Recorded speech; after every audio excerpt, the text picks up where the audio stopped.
I grew up watching the Glen Campbell show every time it was on. I loved his voice. I loved his songs. You know, when I first moved to Nashville and Benny was working overnights, I would play Glen Campbell songs and at night because I was lonely. And my favorite Christmas album of all time is Glen Campbell's Christmas album. If you don't have it, that's right. Get it. That first one, absolutely. It's unbelievable. But Glen, to be as successful as he's been, I've never found a person more real than Glen. I mean, when you're talking to him, you feel like felt like he was somebody I'd known my whole life. Welcome to a podcast about music and entertainment. Before it all goes down the disposal, this is Circling the Drain.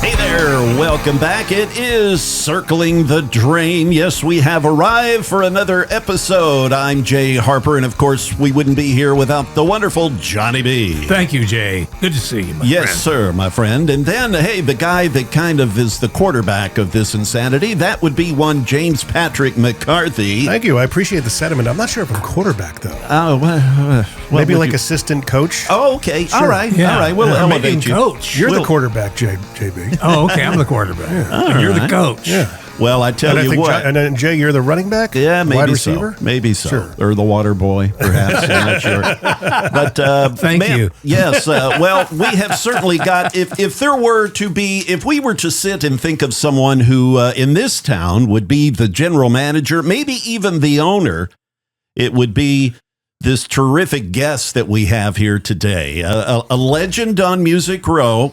Yes. And, you know, there are people in our lives that I think all of us can think back and think of people in our lives that have altered the trajectory of our lives. Well, for me personally, and for many people, but certainly for me personally, it would be our guest again, the legend on Music Row. That would be one Shelia Shipley Biddy, who is joining us. Well, thank you, here Jay. Today. Johnny, I appreciate being here. Well, man, you know, we are honored and humbled that you would take the time to join us here. Now, Sheila, again, responsible for so many of the wonderful things in my life. I mean, first of all, she brought me to Nashville with MCA Records way back, but we're not here to really talk about me and all that stuff. I want to get into this lady's fantastic, wonderful career on Music Row, a Kentucky girl. Absolutely. Who, and, you know, we've had, your ex-husband, Benny Ray Shipley, join us here a while back. And, you know, and he explained how, you know, he and you at the time had made the move to Nashville way back when. Now, when you came to town, did you have these aspirations of getting in the biz? I mean, how did all that come about?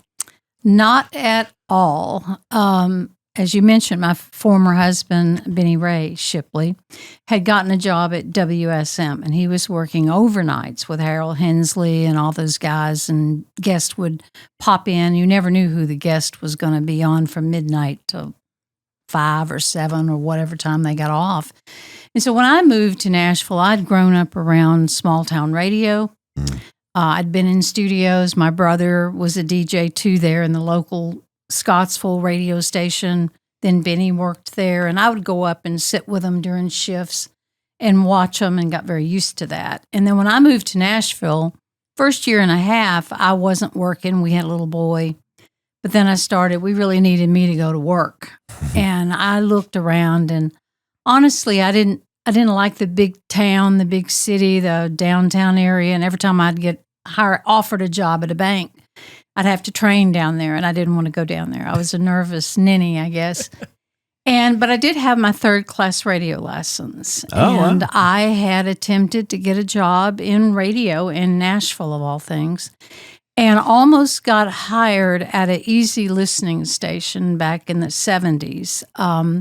But they said your husband at that time had moved to SM 95, which was AC radio at that time. Yeah. And he was on morning drives, and they said, it'd be a conflict of interest. So I didn't get it and kept looking. And someone at the radio station told him about a job at Monument Records. And so I called. It was a receptionist job. I interviewed. I didn't get it. I interviewed again, didn't get it. I interviewed 7 times, and they had finally made management changes or whatever. I don't know what was going on with these ladies.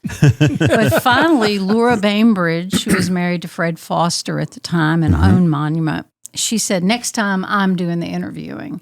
And I was the one she wanted. So that was the start of a long career. Awesome. And and during that time, I've read where it was kind of tough on you because you had a child to take care of, and they weren't paying a lot back in those days. They were not. And as I mentioned, I really was more of wanting to be a broadcast journalist, really on television. But at that point, the general manager at TVF, Channel 5 here in Nashville, had interviewed me. How I got that opportunity to interview, I have no idea. But anyway, to be in the newsroom, you had to have a degree, you had to work as an intern and all this process. So I thought, well, that's probably out. He called me and asked me if I wanted to, did I know how to run a calculator? Well, I'd never run a calculator in my life, the one with the tapes. Yes. But I said I did. I lied. Haven't we all? And he called me in to help on election night. And that's how it started. And I figured out how to, because this was back before you had all the digital. So you had to manually add up precincts. And at any rate, it all went fine. I did good and got the job eventually at Monument. The week I started, that general manager called me and offered me a job. And as you mentioned, I had a child. I had to buy a little car, a little Honda Civic.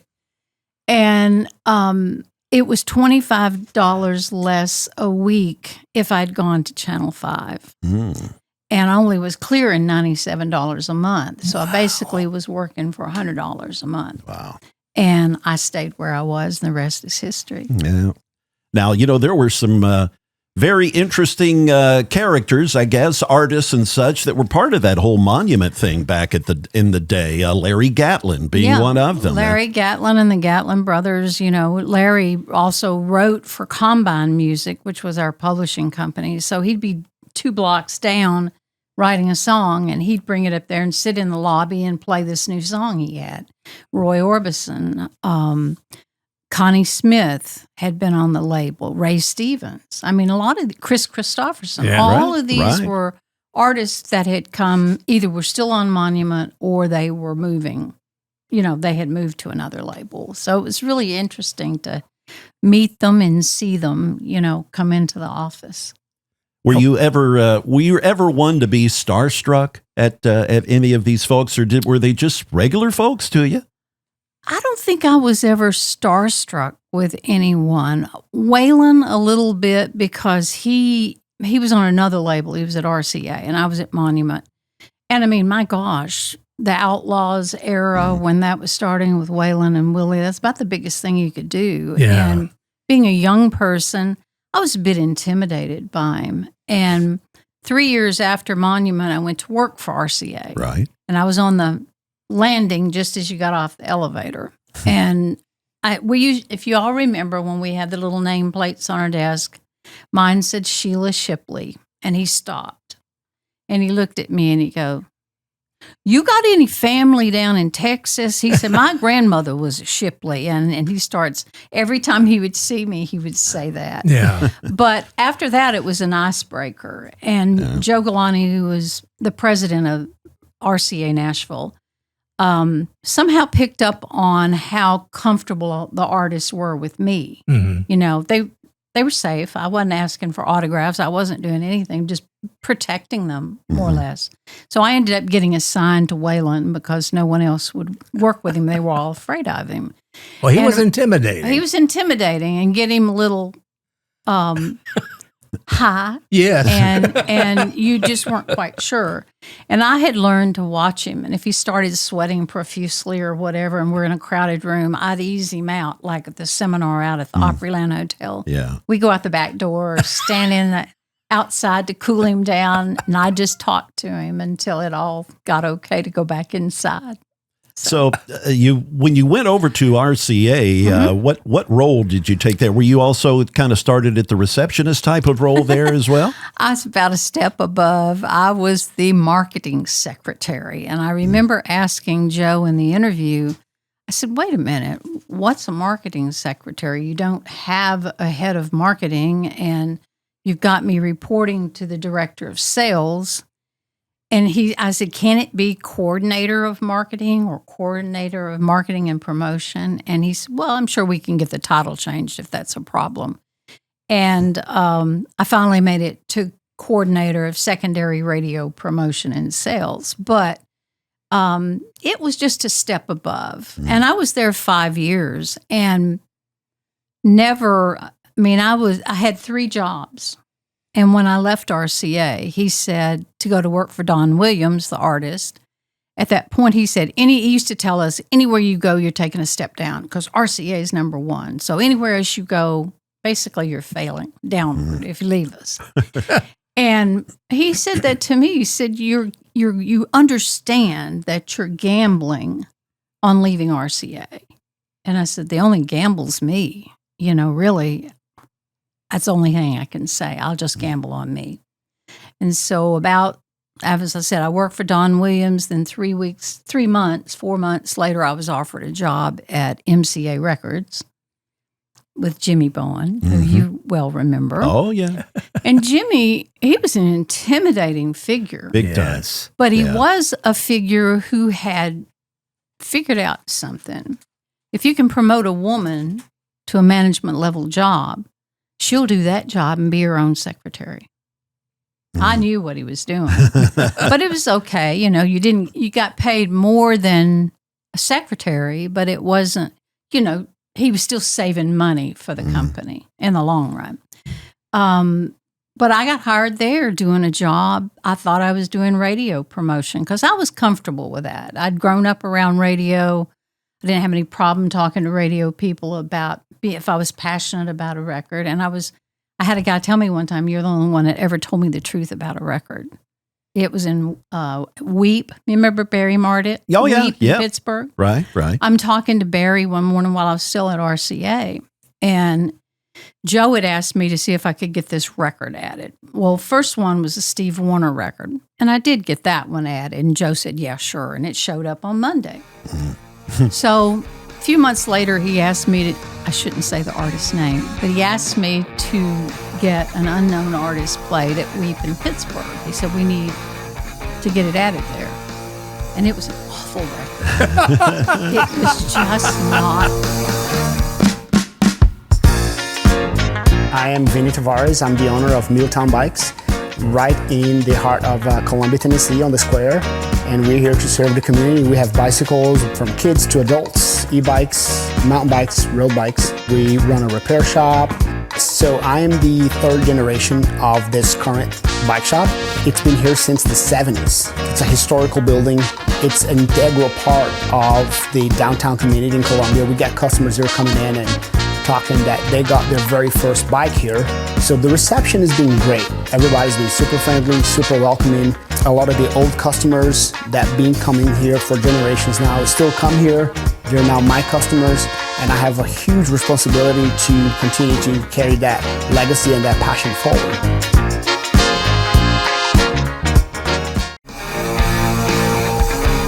He was signed for all the wrong reasons. It was a political thing, and it was just not, he just didn't sing that good. So I'm talking to Barry, trying to get him to add this record, and he goes, let me ask you a question. He said, do you like that record? Deer in the headlights, nobody to ask, right? So I go, well, you know what? Honestly, I don't. But there are a lot of songs on the radio that I hear that I don't like. All I'm asking you to do is add it, play it a few times. If you get any complaints or if you don't get anything on it, just take it off. Yeah. But give me the ad. That's reasonable. And he said, I have never had a promotion person ever tell me that. So because of that, I'm going to add it. And he did. So that was kind of a nice feeling that somebody had entrusted you, even though you didn't expect it to be played forever or probably midnight to 2 a.m. But at any rate, fast forward gosh, I don't know how many 15 years later, he would call me when we launched Decca Records. And he said, I don't know who your first artist signing is, or I don't know what the record will be. But he said, by this point, he was in Detroit. Yeah, W4. He said Detroit. W4. Yeah. And he said, whatever it is, you put W4 on the board that week as an ad, because I'll be there. Yeah. And he did. It was Well, a Dawn Sears record. Yeah. Oh, wow. Well, building those relationships. I mean, that, is such a huge part of, just about any business, but particularly when it comes to record promotion. Now, you rose through the ranks.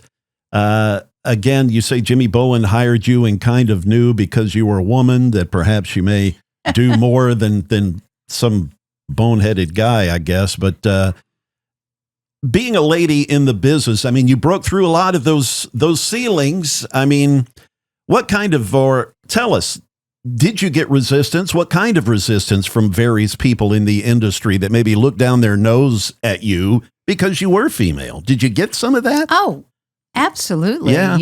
When I was in the management company working with Don Williams, our partner was John Doris, and I'd have people coming in to meet with him, and when I would say, can I help you? Because they seemed like they were really urgently needing to talk to him, and I would say, well, can I help you? I work with Don, and no, you can't help me, kind of snarky, and I knew what it was. You're not good enough to talk to me, or you don't have any control, or you can't help me attitude. And then I think forward to having to look at that same person across my desk pitching me an artist down the road. I'm not that many years later. Yeah. And I'm like, I remembered it. I didn't hold it against them, but I wondered many times if they recalled how they had treated me, years before.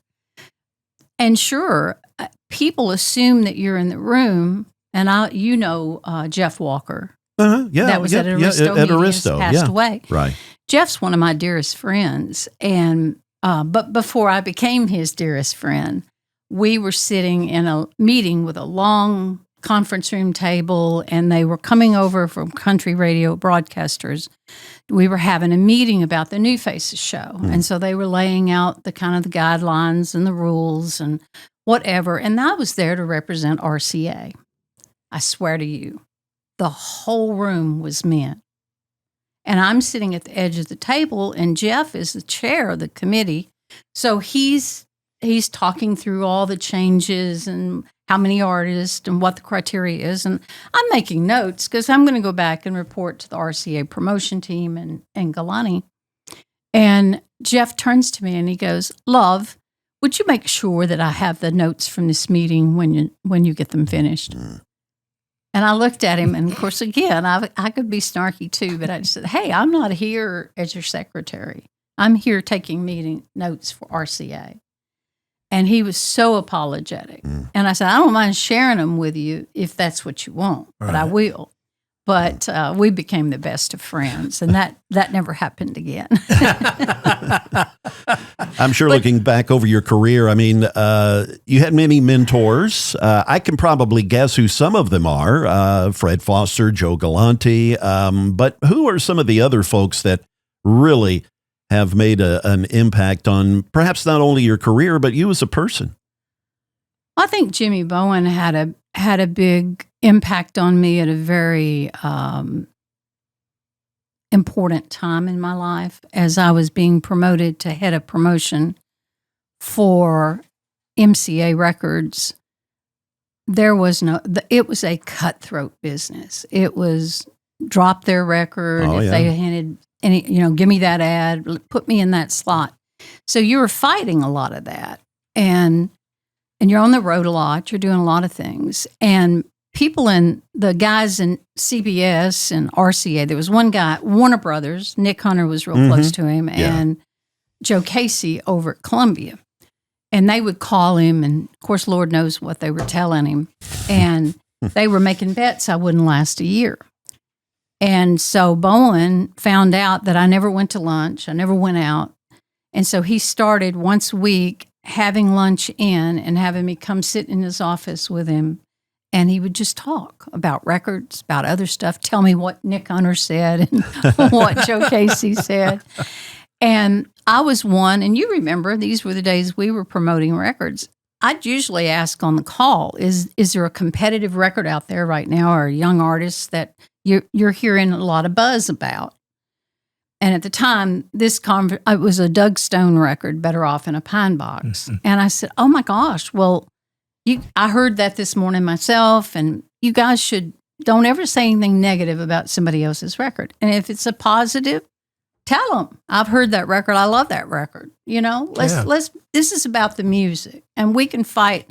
If we can't fight fair with what we have, then we don't need to be in the business.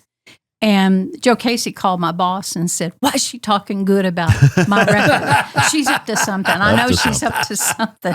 And Bowen told her, said, no, she's just a music person. She cares about the artist. And that's the way that one went. So. Well, you've been around, again, so many artists when they first started getting traction, going back to the RCA days. I mean, I know you became pretty close with the guys with Alabama. You were around when that machine started rolling down the tracks.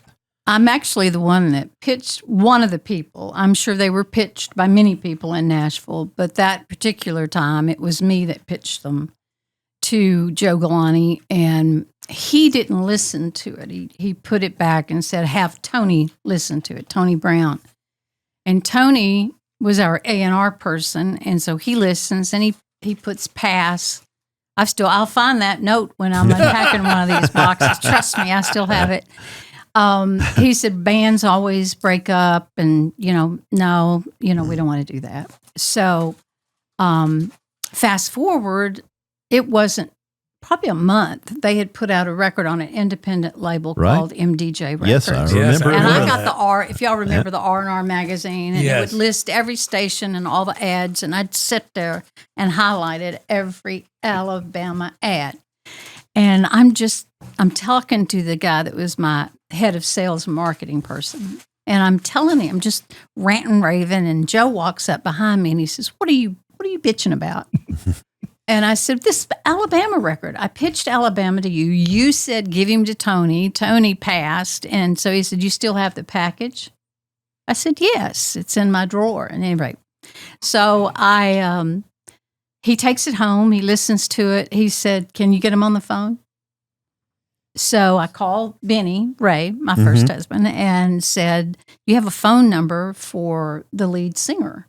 And he did. And I called the house, and Kelly, his wife, tells me to call Myrtle Beach. And so I do. Yeah, right. Holiday Inn. And they patch me up to him, and he answered. Somebody goes, hello, Sherwood Forest, Robin Hood speaking. And I'm like, what? Huh? And I said, well, and I stutter a little. I said, well, I'm calling for Randy Owen. And he stops and he goes, well, this is Randy Owen. And I said, well, this is Sheila Shipley at RCA Records, and I'm calling on behalf of Joe Galante. He'd like to set up a meeting or a phone call with you. Nothing. Crickets. It's just crickets. And then he comes on and he says, well, we've signed with MDJ Records. And I said, I noticed that you'd put a record out. It was on MDJ. But I said, Joe can probably talk to the owner of the label, or they can work out something or whatever. And so the rest is history. But later they say they were jumping up and down on the bed, jumping from bed to bed. Oh, I bet. Yeah, I didn't know if he was either just shocked or maybe thought he was being pranked or, I think he was shocked, at first. And then he's probably did think, who's doing this, who's putting. And I had to say, I'm Benny Ray's wife. Oh, wow. And because he had done interviews with Benny on the radio. So, anyway. Yeah. Well, I mean, it had to be pretty exciting and rewarding, though, once Alabama did, come on over to Nipperville, I guess Tennessee River. Was that the first? Because I remember, I remember playing that when it came out. I mean, that Tennessee River was on that album. My Home's in Alabama. Right. Yeah. I think My Home's in Alabama may have been the first track one. that I'd seen being added. But it had to be exciting, though, River. to see that that was an absolute juggernaut as Alabama became such a thing. And I loved them because I loved his voice. I loved their harmonies. I loved the imagery, the South, the whole thing. The family, and Randy and Kelly got to be very good friends with Benny and I, and we went and stayed in their little house down there that they lived in before they built the big house across the street. And they're just endearing people, good family people, and came out of a good church background, so they're very faithful. But yeah, they're just solid gold. And strangely, the argument came up because I had found I told you I'm going through everything. I found 2 tour books. They're one of the first ones in 1981 of Alabama that had the Confederate flag, the A, and it had the Confederate flag, if you remember that album. Oh, yeah, yeah. And then the next one was a silver color. It was 1983. And I had asked Music Health Alliance if they wanted to use it in an auction. And I'd taken photos, and they said, we can't do that. We might offend somebody. And I said, huh? And I actually afterward was so, I can't say that word, but I was. And I just Googled it and said, how many album covers have ever used a portion of or had the Confederate flag on it? And, there's just tons and tons. Yeah. Rock. Leonard Skinner. And all these people. And it was never intended. I mean, when we were growing up, that was just, you thought of that as the South. You didn't think. Yeah, you didn't think racism. You didn't equate it with all this other political stuff. You didn't. Well, I think I would never hurt somebody's feelings. Well, I think it got hijacked by, good old KKK down in the South. That they would take it, and they basically ruined it. Yeah, they did because they were wrong. But again, it's just you think about down through the years the different things we've seen and how the industry's changed. This year's my 50th year in music, and so even though I've retired, I still enjoy everybody and seeing them and stay in touch. Right. Well, you look like you started when you were 2 then. I'm older than you boys. You do not. You have seriously diluted the ugly in this room, let me tell you.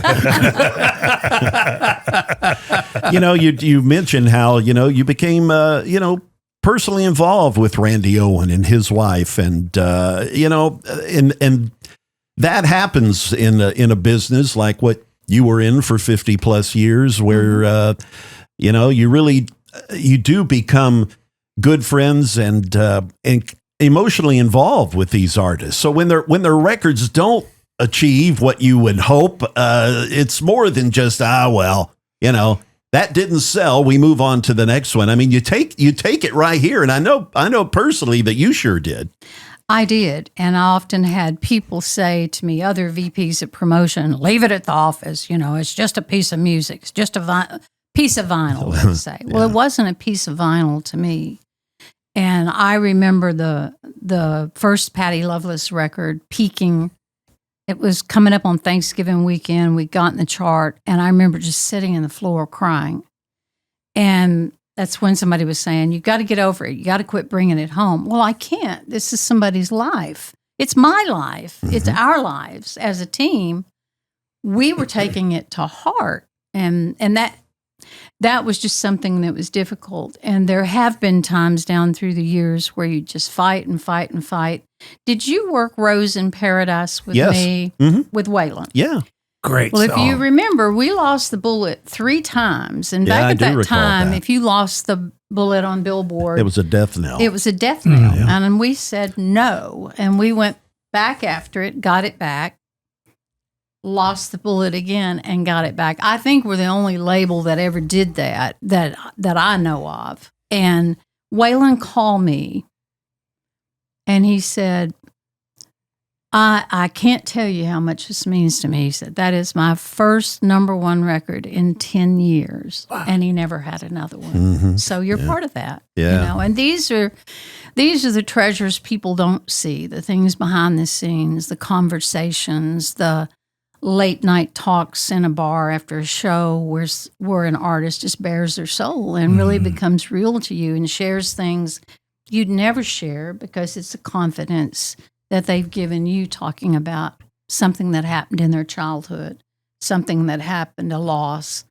And Lord knows I've been through a lot of losses with my artist in these years. So, you know, I was around at MCA when Tony signed at that time some different types of artists that at the time country radio was not really ready for, but it was groundbreaking stuff. Lyle Lovett, Nancy Griffith, Steve Earle, Patty Loveless at the time, even though Patty was a little more traditional than the other artists. She had that tinge of bluegrass sound. Oh, yeah. Kind of skewed her a little bit, you know, one way or the other.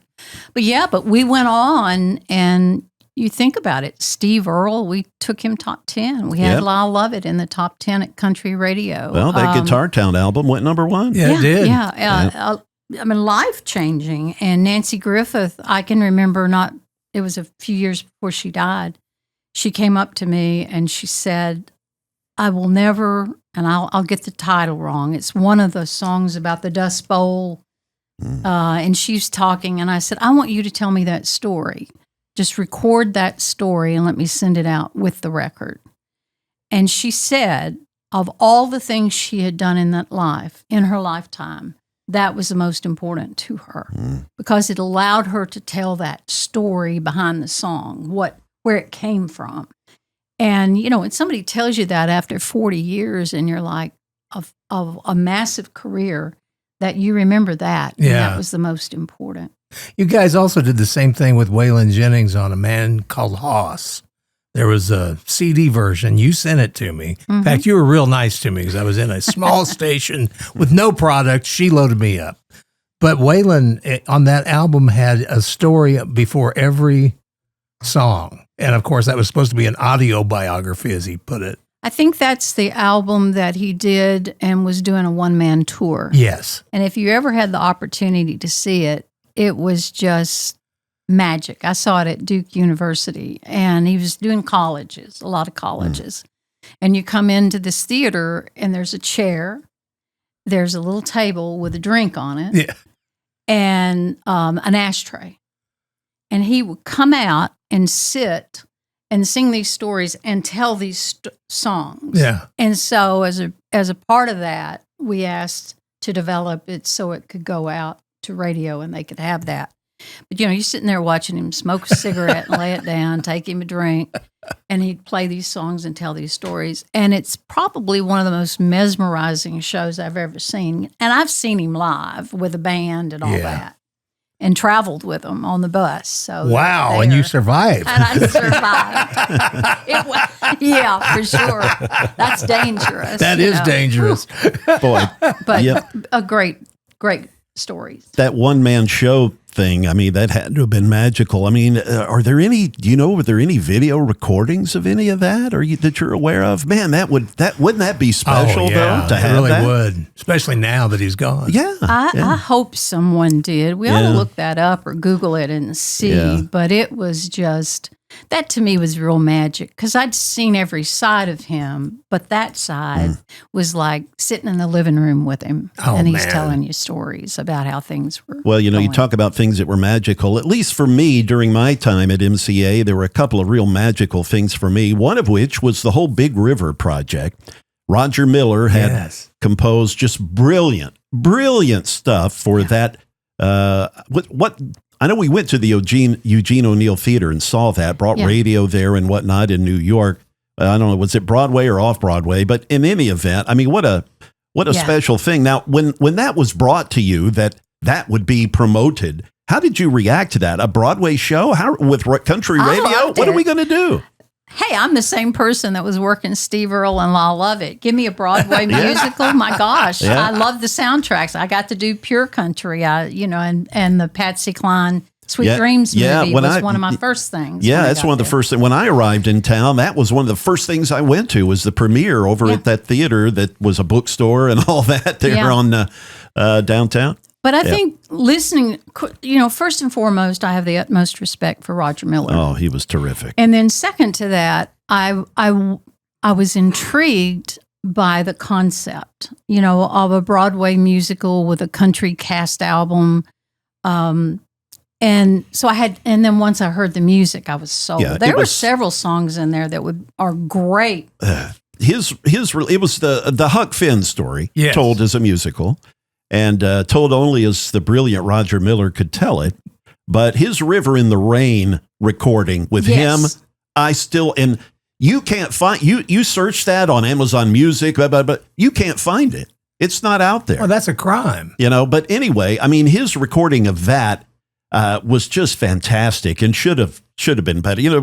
Boy, we could talk all day about the hits that should have been, but timing and whatever reason prohibited it from being bigger than it was. But there were several singles off of that album that Roger recorded, songs from the soundtrack that he recorded himself that and I were think just there special. I don't remember what the chart stats or anything were on that, yeah. but there were 2 or 3 that were fairly mainstream, and that's what you have to choose from. Some things that work in theater are not going to work sonically on the radio. You need a picture or something to go with it. Right. But we did have several that we worked, and then they took it on the road. Yeah. And so what JW's talking about is we flew in, I think, 180 radio programmers into New York City, took them to the Big River premiere or one of the shows that first week as we were launching this whole thing, because you got to feel it, see it, and understand what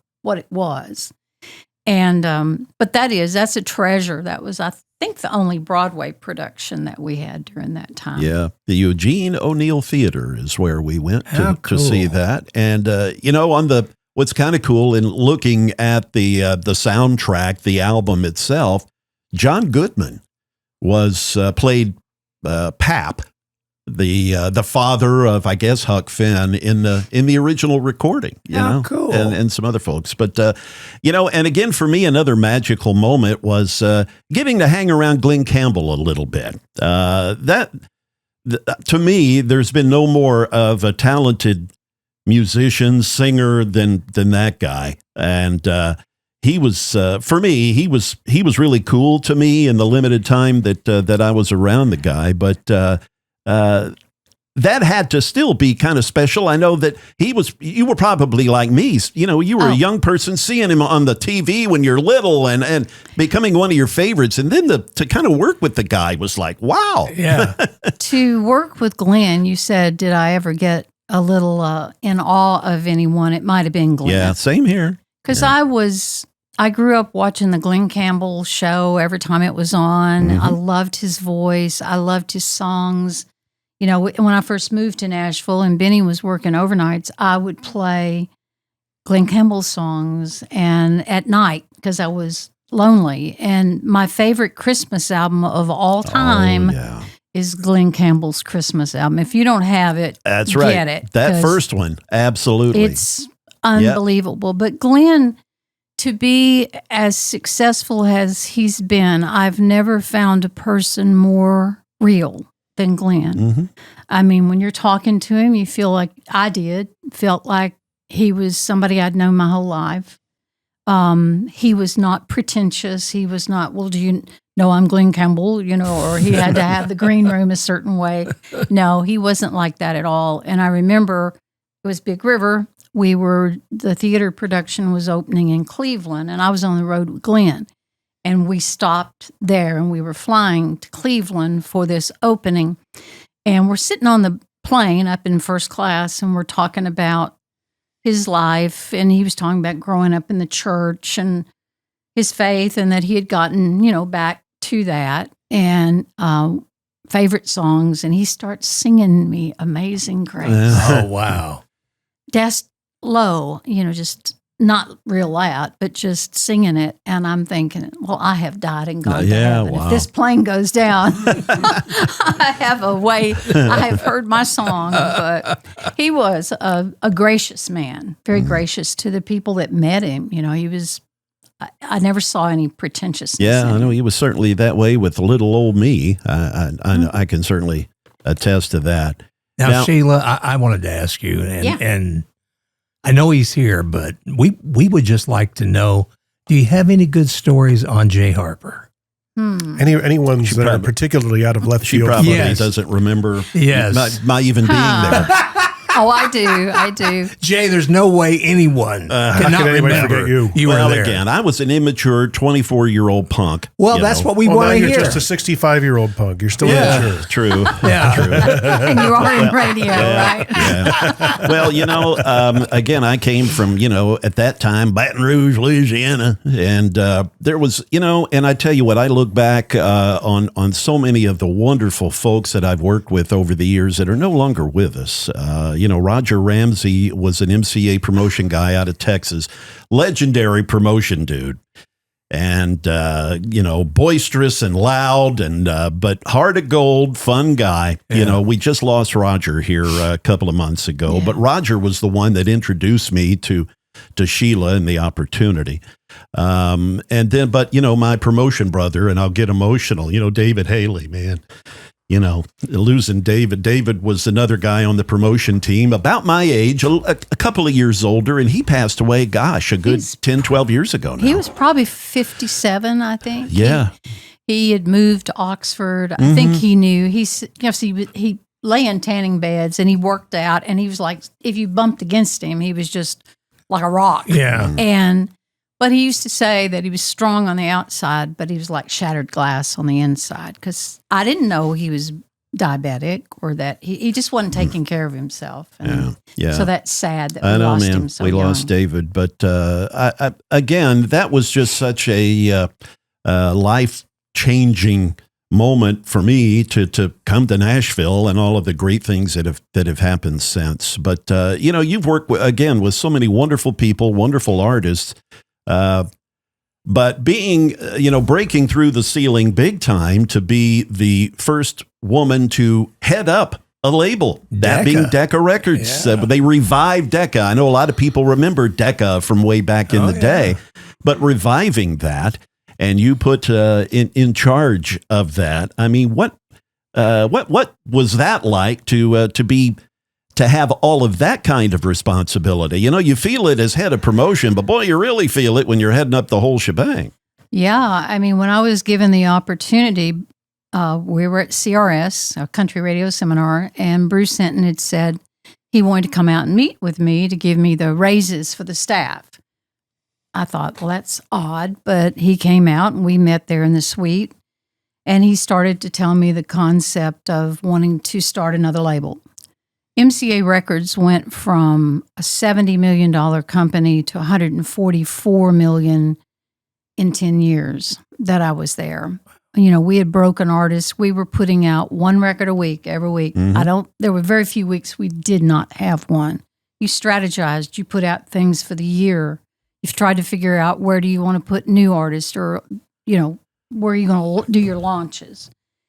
And all of a sudden he said, well, we want to start a new label, or we want to relaunch a label, I'll say. Because I said, well, what name are you looking at? Because that was really important to me. Oh, yeah. And he said, Decca Records. He said, we've looked through the archives. We own the name, at least in the U.S. He said, we could launch it. It doesn't have any tarnish to it. Owen Bradley had been the general manager, president of the label. And that also Patsy A&R. Cline stuff was All that, Decca. Yeah. Oh, yeah. Yeah. And so he said the name would be Decca Records, but the rest would be up to you. You can pick the color, you can pick the logo, you can do it all. You hire the staff, you figure it out, you set the budget. And all of a sudden, that's a big step from a lot of people might not realize, but that as senior vice president of radio promotion at MCA, I was almost like third in command. Right. And so I was picking probably unheard of at any of the other labels, but I was picking the graphics. I wanted to pick a graphic or a photo that I felt fit the song. And that every promotional plan that we did was geared around that music, that body of work. So I was hands-on with a lot of that. I would think I was the only department that ever did staff reviews or any kind of training. So in a way, I was in training for that day. And all of a sudden, here we were, launching Decca Records. I went back and looked at the early logos, the royal blue, which is my favorite, and the gold and all of that. And so that's what I wanted ours to look like, was similar but modern, a little bit modern. It's not skewed a lot from what the original Decca Records was. But what a great 5 years. We moved Mark Chestnut over. We talked about Trisha Yearwood or Mark. Mark seemed to be more the mainstream down the road, middle, straight down the middle country. And I loved Chestnut. I mean, I could get him to do most anything and keep him between the guardrails. But I loved him. I loved his music. So we moved him over to be our headliner to kind of set the breadth of, this is going to be a mainstream country label. It's not left or right, but it's a mainstream country label. So as we began to build the roster, and I can't tell you in order, Dawn Sears had been signed to MCA, and Tony wanted her to have a record out. So he moved on over to Decca. So she was the first signing. And Dawn had an incredible voice. She'd had an album out on Warner Brothers. Yeah, but I remember. I think the thing with Dawn is she didn't want it as bad as we did. She was satisfied to sing in church or be a background singer. She was out on the road with Vince. You'd say to her, now at the meet and greet, you ought to walk around. You'll see some radio people. Go up and introduce yourself and tell them you've got a record coming out later in the year and you look forward to meeting them or whatever. No, I don't want to upstage Vince. I don't want to do, So I think her mindset got in the way of her incredible talent. Oh, yeah. And, she'd make comments in interviews. I don't care if I ever win a CMA award. I think, I know that's terribly artistic of you, but do you not want everything? I mean, I want it all. I would want it all. I'd want the accolades or the accomplishment. But at any rate, but from that we had Gary Allan, who was this California guy that I was driving to Brentwood one night from the office, and Mark Wright gave me 2 cassette tapes. He said, listen to these 2 tapes and see which one of them you think you'd want to sign. So we listened. Ken and I are in the car. My second husband, we're in the car driving home, and I'm listening to this tape. And it's the Gary Allan tape. And I listened to it again. And next morning driving in, I did listen to the other one, but I didn't get very far. And I said, nah, that's not the one. And so I'm telling Mark, Gary Allan, let's see him, let's do it. And he goes, we got to go fast, because he said, there's people out there, they're circling. They've been out to California. And he said, RCA's going next week. We got to go now. I said, all right. So we were on a plane the next morning and we were headed to LA. And Gary was playing at the Crazy Horse in Anaheim, I think it is. And we were going to go down there that night. But Bruce couldn't go. So Gary and his guitar player, Jake Kelly, came up to LA that day and performed in Bruce Hinton's suite so he could see him play. So we got a kind of a mini concert, and then we were going down for the show. So Mark and I take a limo down to Anaheim, and we're there at the show. And I just loved Gary. I just thought he was the cutest thing. He had that hat pulled down low. You couldn't see his eyes, and his jeans were turned up a cuff like John Wayne used to wear. Of course, I'd be old enough to know that, right? And shirt was on the outside, kind of baggy. He had a reddish plaid shirt with little blue, checkers on it. And so Mark Wright, after the show, runs out and he goes, keep him busy. Keep him busy. You keep him out here, okay? You talk to him. You keep him out here, because he said Dick Whitehouse is backstage and he's trying to sign him. And Dick was with Curb Records. So these are the background stories. So I'm talking to Gary and telling him how much I love his music and this particular song and that particular song. And he goes, well, let me ask you a question. If I sign with Decca, what do you want to change about me? What would you change? And I looked at him and I said, I wouldn't change a single thing. I like exactly what I see. I like exactly what I hear. In time, you'll change yourself because that'll be your own evolution as an artist and you'll change your style. But right now, what I see, I love. Later, he said in an interview that the reason he signed with Decca is I was the only label head who didn't say, tuck in the jeans, you need tight jeans, lose the bag, tuck in the shirt, take off the hat, you're a good-looking guy, let's show it off. And he said, you're the only one who got it. And the rest is history. Our first album cover, for those historians, did not show his face. He's laying on a couch with his cowboy boots off one side, and he's got his cowboy hat on, but you couldn't see his face. And Creative came to me and said, you can't use that as a cover. I said, why not? And they said, but you can't see his face. We need the face. You know, they used to do the album cover like the big full face. Yes. I said, Gary likes it. I like it. His manager likes it. This is what we're doing. And it was actually a talking point. Many people brought it up at that time because it was kind of unheard of. Have this handsome man and you don't see his face. And then later, LeAnn Womack. We had signed LeAnn. We went to Cowboy Lacage down on Broadway. It's not there anymore. No. But she was doing a set, and she had been signed to Sony Tree Music as a writer, been writing a year. And her deal as a writer said that Tree would pay for a showcase within the first year as a writer.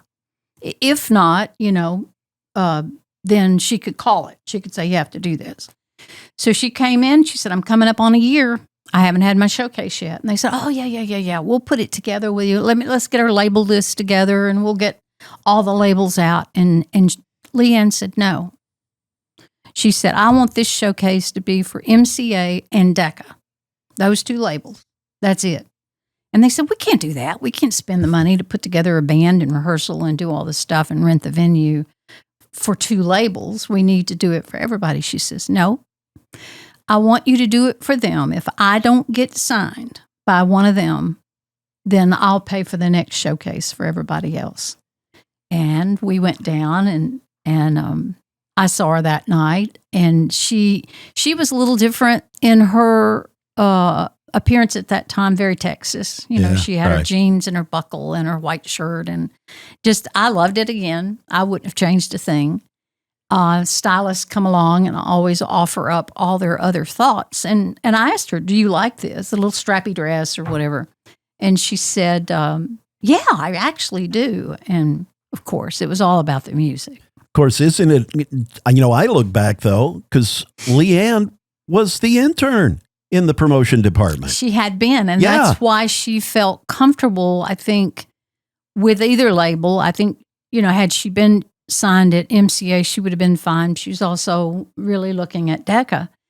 And it was Frank Liddell, who's now her husband, who was there that night. And believe it or not, I shouldn't say that, but I don't think he was as sold on her as I was, because he kept just berating me in the car going, but what are you hearing? What are you hearing? And, but that voice, to me, much of what we have on the radio today is sonically very much alike. In the 90s, I wanted to, because I'm an audio listener, I'm not a huge concert goer. I know that probably sounds strange, but if I can't hear what they're saying, I don't enjoy it as much. I like what I hear on the radio. I like what I hear on the vinyl or the disc or digitally or whatever. And LeAnn didn't sound like anybody else. And when we debated Never Again was the first single. Yes, were there other songs I thought were probably even bigger hits and that Never Again would be hard. But I said, here's one thing about it. We may start having poor research in the 20s. We may start having, I'm tired of this, or my listeners are tired of it, because it was traditional.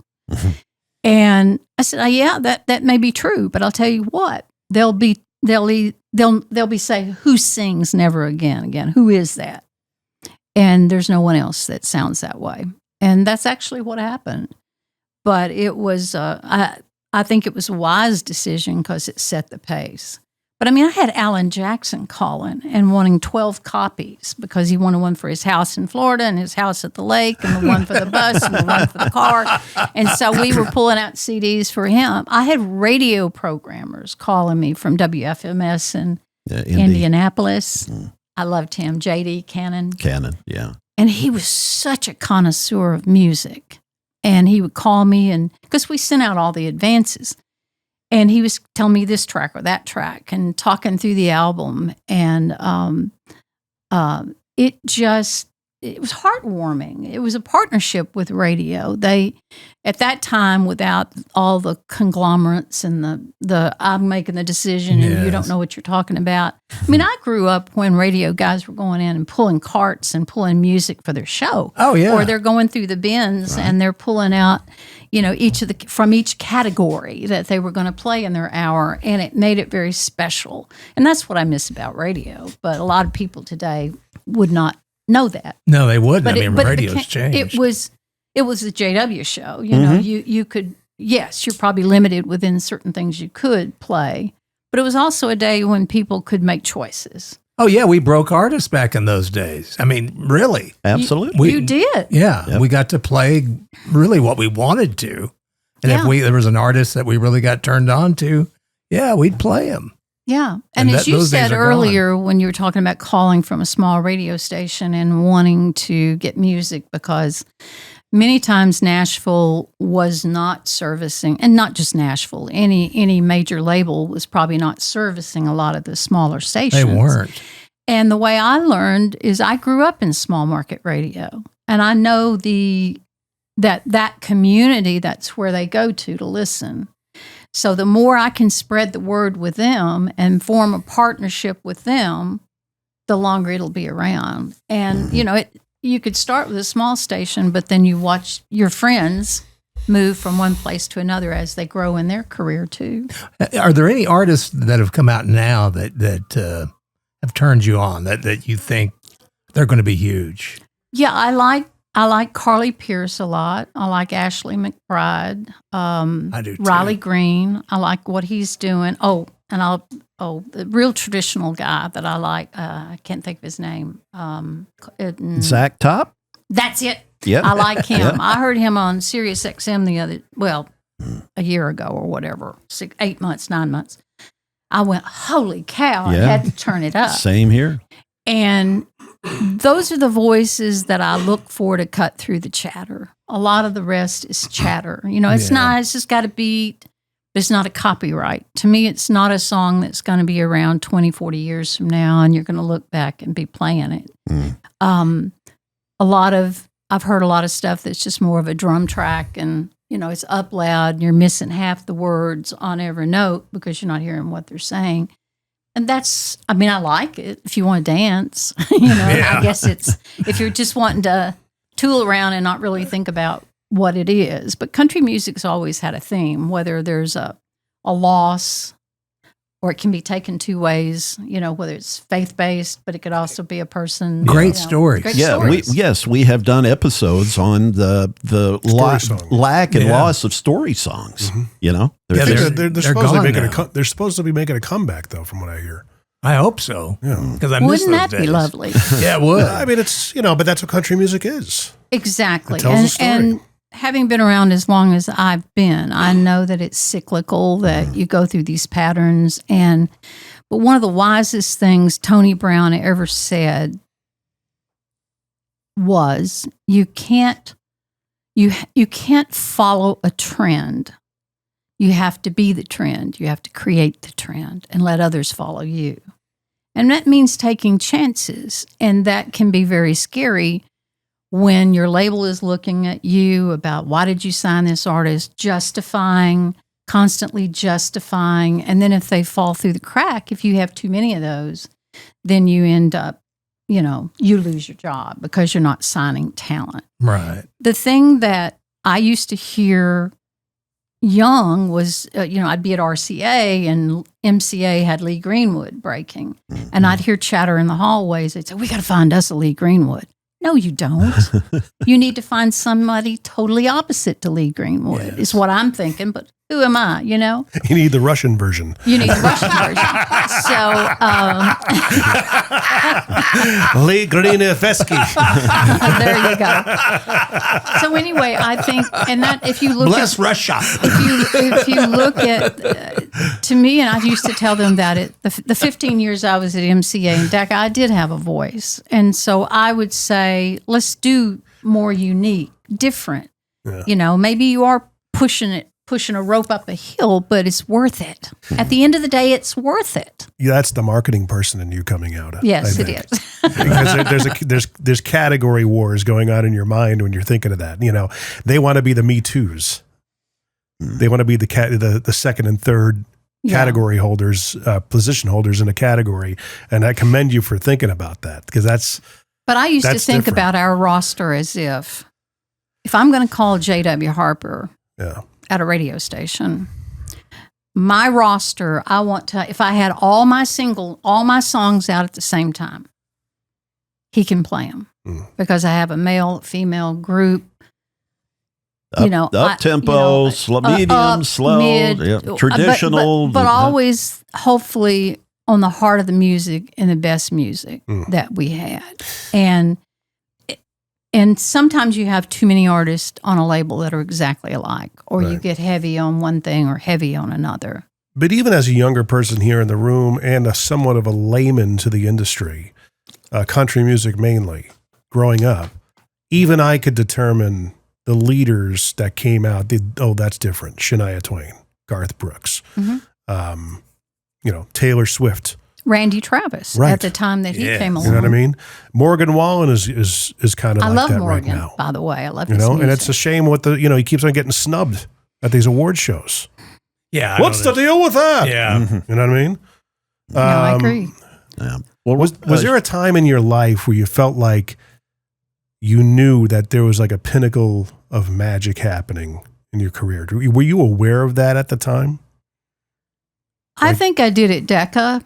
Because I was getting interviews with a Tennessean. I was on the front page of that. I was doing interviews with CNN, CBC, all these places wanting to do an interview. And as I said, I think, it was the proudest 5 years of my life. I've gone on to do other wonderful things and help people. And it's hard to say breaking artists versus saving lives. Which one do you want to do? But, they both had a critical part in my life where I was at that time. So to be in a job where for 5 years you're setting the budget, hiring the staff, training the staff, picking the singles, looking at marketing, having input, certainly had people that you're hiring and training to do some of these things, was an amazing time. And we were the only label, I think, if you look in that time period, that was really breaking artists. Arista didn't break a single act during that 5 years. And there were some others that they'd had a history. They had an incredible history up to that point, but there just wasn't a lot changing and cracking right at that time, Well, you go back to the 70s, the 80s, I would imagine, in all the different genres, the mindset of the record companies was to, if we get hits off the first record, fantastic. But we know realistically it's going to have to take 3, 4, 5 records to kind of get our money back, recoup our investment. That mindset has obviously shifted over time. Was there a time that you remember, was there kind of like, this is a different feel? I would kind of think it's probably right around the time that Napster probably came out, and that started becoming a thing and a real problem for the industry. That was later on, but what you're saying, I mean, the patterns of record labels in the 60s and 70s were called singles deals. And many people would be signed as a singles deal. And what that meant is we're going to cut a couple of tracks. We're going to put out a single. We're going to see if it sticks. Right. There have been a few episodes down through there where a song, you'd send an A and B side to radio. And maybe the B side was what hit. Radio said, flip it. This is the one, not the A side. And you'd start breaking, and labels would have to scramble to finish an album and get it out. Artists became skeptical about that. They didn't want to do singles deals. Radio sometimes, if they found out, didn't want to play them because they didn't feel like it was a long-term commitment with the artist. So in the early 80s, you started seeing more, okay, we're going to cut an album. And many times the album might never get put out. There's albums. There's a Helen Darlin album sitting at Decca somewhere in the Universal vaults that was never released because we listened to it and we said, you didn't do what we asked. This is there's not a song on here. My radio promotion team said we can't get anything played. And that's heartbreaking, both for the artist and me, who had to sit there and tell her and cry with her that we were having to let her go. So what happens, though, if you do a full album on an artist, this was in the 90s. By the time you record it and cut it and shoot a video, you're going to be into that artist for $500,000 or more on one album if you do it. So if you don't break, if you don't hit, then you have difficulty. Yeah. Then Napster came along, and you started having a lot of file sharing and a lot of things going on, and you started to see record sales slump. In 1992, when they launched SoundScan, I think it was SoundScan. Yes. We started at Universal or MCA Decca, the top 10, you could see the artist. It would be like Vince Gill, Reba McEntire, George Strait, Trisha Yearwood, and they would be over 100,000 units a week selling. Wow. I mean, the world, Nashville lit up because they're like, huh? How can you do this? These are like rock numbers. Well, we'd been doing it. It's just nobody saw it. Right. And finally they were seeing that and we were blessed as a label to have that kind of talent. But records were selling. And then when Napster started coming in, it started taking bites of that. Yeah. Kids didn't understand. Hey, you want to hear this song? They just send you an MP3. Yeah. And the file sharing really turned the industry around to where it's now cutting into a lot of the then and now core profits. Well, Steve Jobs thought he was saving the industry. Yeah, he saved it all right. He helped himself. So what has started to happen, I think you're going to start seeing more and more labels, from what I'm hearing, skewing towards singles deals, one track, 2 tracks. We'll see what happens, rather than biting off that full chunk. Because if you don't recoup, everybody says the label's the bad guy, but the label's the bank. Yeah. The label's the one that's giving you the money to do these things, it's to set you up, to take you on the road, to protect you. Oftentimes does a lot of things people wouldn't know. They may get you caught up in child support. Did artists understand that back in that time? I don't think they. Versus now. I think they probably understand it a lot more now. Well, they feel it a lot more now. They do. But I tried to with my artists who would come in and complain about, so-and-so's video on Virgin or whatever cost $1 million.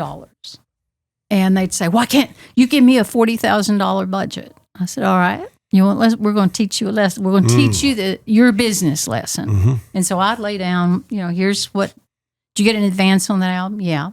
Okay. Put that over here. Then you do this. And I think videos at that time were they were 100% recoupable up to 50,000, and above that, then you paid it all. Yeah. It recoupable all above that amount. So I said, now you're putting another tally, and you're never going to be in the black unless you are a bazillion selling artist. So now labels are tipping into, they have what they call 360 deals. And those 360 deals can now commission merchandise, can condition certain shows above a certain amount, because they've lost a lot of their revenue from sales. So record companies have pretty much become the IRS. Pretty much. Your business partners with them, whether you like it or not. Well, you took the investment, you're going to pay us back. That's true. So, Yeah, it's cut into the artist's profit. And part of that is because of Napster, file sharing, things like that. Technology. Because if the label can't make money, they're sitting there and going, well, where else can we do this? Streams were not paying. If you stream online, it was minuscule. My husband was a music publisher, and as a publisher looking at, a million spins was 3 cents, 3 cents. Yeah, nothing. Nothing. Yeah, and that's why they're on the road so much now. Yeah. And why concerts are so expensive. And that's a whole nother thing to go down looking at some of the fees that are added in and Live Nation and some of the things that they're doing. It's making it unaffordable to see live concerts. Oh, it really is. And I heard him in the news talking about developing artists, maybe mid-level artists. There are going to be fewer and fewer venues because they can't afford to play there. Someone will figure out the pivot. They will. There's something. There always One day. is. Always. Yeah. And that's usually when things get this excruciating, that's when you see change. The pain of staying the same exceeding the pain of change. And, I'm excited to see what happens because the industry's in an interesting place right now. Yes, it is. My goodness. I think with AI, there's a lot of fear about what that's going to look like. That AI can write a song, that they can record a song, that now we have a movie that's coming out that's all AI. Oh, yeah. I don't know. It makes you think a lot. Well, Sheila, I know we could talk forever here because you've been involved in so many different things. I would like folks to realize you wrote a book, I did. an autobiography here a number of years ago. That's still available out there, right? Yeah, it's called The Music in My Rearview Mirror. You can order them on Amazon, and it's up through 2016. I've debated whether or not I need to do a few more chapters on it because having worked at Music Health Alliance the last 13 years, I have worked directly with everybody from radio to musicians to tour managers, bus drivers, artists, managers, label people in the healthcare world. It's all entertainment nationwide and all genres of music. So we've done a lot of things with helping you get affordable insurance, understanding how we can do that and what the impact of income is on that. And Medicare, I did all the senior care and Medicare and end of life. So over that 13 years, I think I lost over 157 people or more. And walking that journey with them and kind of counseling the person on the other end, the spouse perhaps or parent, who's lost a child or is losing a spouse. I seem to be the calming voice in that, and walking people through it. Yeah. But, sadly, and certainly not to bring up hardships, but you've certainly seen your share of loss, sadly, here in just the past year or so, losing your husband, Ken Biddy, and tragically your son at 52 years of age. How does one get through that? I got through it with my faith, I think. My husband had been sick for 3 years. I was working full time and being his caretaker, so I could see it in the vision of it's coming. Yeah. I don't know when. It looks like that poor man went through hell. He did. Yeah. And I used to say he was like the Energizer Bunny. They thought he was gone and he would spring back. I never knew anyone in my life that wanted to live more than he did. And thank God he had his wits about him, and he was talking to me the day he died. And so I never lost him that way to memory or not being, he was always sharp. But yes, he died August 21st of 2024. And then 4 months later, I had gone to see my mom, going to spend the night, do a big Christmas thing up there, brunch. And my son, 1 minute we were talking about his headlights that I had bought him for his Jeep. And he had put them on, and he wanted me to go stand in front of him and look at them. And he says, "Mom, aren't they cool?" And I said, "Honey, if you think they're cool, they're cool, And we step back 2 steps up, 3 steps up on Mama's deck, and I go to sit my little dog down inside, and I'm hearing my grandson in that moment scream, "Daddy fell, Daddy fell." And I look, and he's laying face down. And I grabbed my phone and dialed 911, and he died of a massive heart attack. He knew he had a heart valve that they had talked about replacing, And he did smoke, and he did have high blood pressure. He had some things he wasn't taking care of, but it's heartbreaking to lose your son and hold him in your arms. But he was dead the minute he hit, I think. You know, at 52 years of age. 52. Yeah. You know, and I remember, you know, at MCA, I mean, heck, he was 10 or 12, you know, running around the office. So, yeah. Yeah, he grew up in and around the business. He never had any real interest in doing it, but, you know, he told me a story right before he died, just a few months. We were talking. He says, Mom, you remember that time when I was 21 and y'all took me to lunch over at, it was on West End, not the West End Cooker, but the one that was across the street. I can't think. Yeah. But anyway, he said, we walked in, it was a line, it was you and Ken and me, and there was a line out the door, and he said, somebody started yelling your name, and you looked up, and it was Reba. And Reba said, what y'all doing? And we said, oh, we're bringing Michael. It's his 21st birthday. And she said, well, don't stand in that line. Come over here and sit with me. And he said, we went over there and sat with her and had lunch, Mom. He said, I still remember that to this day. And that's the kind of thing you develop over years, is there is a friendship. And it's hard when you're a celebrity, like an artist, to have friends that just want to talk to you about skiing or you know, something that you've done, other than, hey, what's your record doing this week on the chart? So I had both that side of relationships, you know, in the sense that I did know about family and I did know about stuff and I did talk to them about that. And I'd answer the questions about anything they wanted to know about their record, but most of the time I didn't bring it up.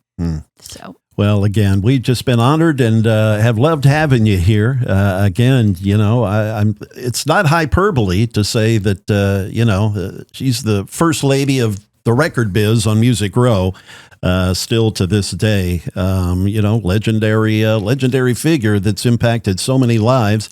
Me personally and a lot of other folks. It's been great to have you. Well, thank you, JW and Johnny. I really appreciate you having me on. All right. Well, it's kind of you to make the trek out here. We appreciate it. It's beautiful. It's a great drive. Yeah, it is, isn't it? Once and you can drive, find it. and drive. Yeah, once you find it. And drive and figure out which house it is. And call your co-host and say, hey, where are y'all? Which house is it? Well, we've got to have you back on because we did not find out any stories about JW yet. You don't need to worry about that. Hey, Johnny B, why don't you tell them where folks can find the podcast? Oh, you can find us everywhere. You can find us on Facebook, X, YouTube, the YouTube channel. Also, check out circlingthedrain.net because there's a lot of cool stuff on there, including shirts. Yeah, we got the merch. Yeah, you know, so and it's not on a 360 deal. Yeah, so the merch. follow, share, subscribe, all that stuff. Did you get that name, Circling the Drain, after me having me on because I'm at the end of my career? What is this? You're having people on that are circling the drain. No, it was like, you know, we want these stories to come out before they circle the drain and gone for good. So. That's wise. And thank you for bringing yours today because it's been a treat. It's been amazing. And there's so much more. Oh, I know it. Yeah, I know. We need to have you make the trek back out here. There's so much more that we didn't get to, but we certainly have been graced by what you did bring us today. Well, thank you. All right. Well, hey, that's going to do it. Johnny B, James Patrick McCarthy, and of course, our wonderful guest, Sheila Shipley Biddy. I'm Jay Harper. Join us again next time for Circling the Drain.